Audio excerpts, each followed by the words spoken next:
इस वीडियो में हम बात करने वाले हैं प्रधानमंत्री आवास योजना ग्रामीण और शहरी से जुड़ी एक बहुत बड़ी और महत्वपूर्ण अपडेट के बारे में, जो लाखों लोगों के लिए एक नई उम्मीद लेकर आई है।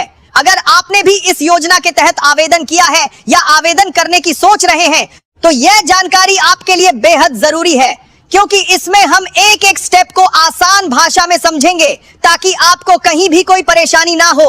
दोस्तों, सबसे पहले बात करते हैं उस बड़ी घोषणा की जो हाल ही में सामने आई है। सरकार द्वारा इस योजना के लिए एक बड़ा बजट पेश किया गया है, जिससे यह साफ हो गया है कि आने वाले समय में ज्यादा से ज्यादा लोगों को इसका लाभ दिया जाएगा। इसका सीधा मतलब यह है कि जिन लोगों का सपना अपना पक्का घर बनाने का है, उनके लिए अब मौका पहले से ज्यादा आसान हो गया है। अब सबसे अहम सवाल यह उठता है कि आखिर पैसा कब आएगा और किस तरह से आएगा। तो दोस्तों, आपको साफ शब्दों में समझा दें कि अब इस योजना के तहत पैसा सीधे आपके बैंक खाते में भेजा जाएगा और यह पूरी प्रक्रिया डीबीटी यानी डायरेक्ट बेनिफिट ट्रांसफर के जरिए होगी। इसका मतलब यह है कि अब आपको किसी भी एजेंट या बिचौलिए के चक्कर में पड़ने की जरूरत नहीं है। पहले जहां कई बार लोगों को धोखा भी झेलना पड़ता था, अब सरकार ने इस प्रक्रिया को पूरी तरह से पारदर्शी और सुरक्षित बना दिया है। अब बात करते हैं फाइनल लिस्ट की, क्योंकि सबसे ज्यादा सवाल इसी को लेकर आते हैं। अगर आपने आवेदन किया है तो आपका नाम नई लाभार्थी सूची में आ सकता है।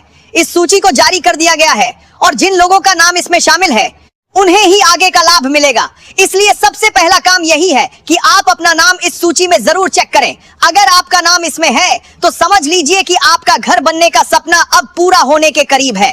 अब सवाल आता है कि आवेदन करने के बाद प्रक्रिया कैसे आगे बढ़ती है।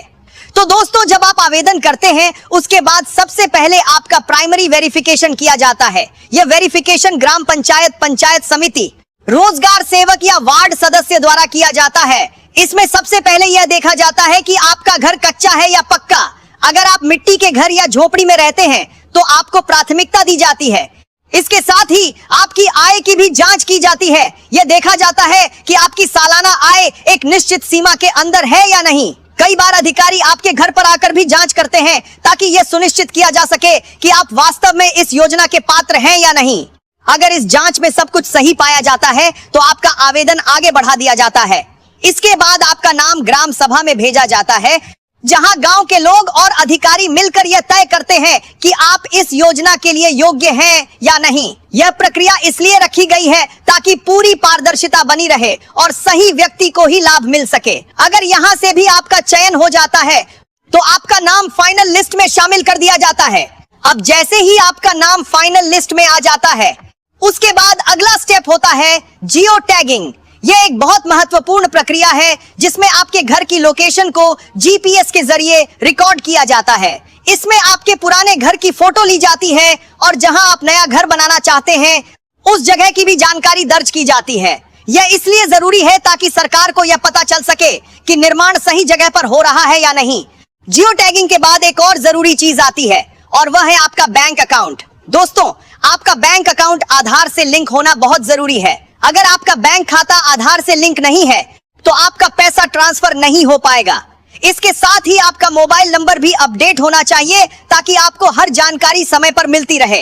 अब बात करते हैं सबसे जरूरी हिस्से की, यानी पैसे की। तो दोस्तों, सरकार द्वारा यह घोषणा की गई है कि 1 अप्रैल के बाद लाभार्थियों के खाते में पहली किस्त का पैसा ट्रांसफर किया जाएगा। यह पैसा सीधे आपके खाते में आएगा और इसके लिए आपको कहीं जाने की जरूरत नहीं है। लेकिन यहाँ एक बात ध्यान रखने वाली है, यह पैसा आपके खाते में आएगा, एक ही बार में नहीं आएगा। यह पैसा अलग अलग किस्तों में दिया जाएगा। पहली किस्त मिलने के बाद आपको घर का निर्माण शुरू करना होगा।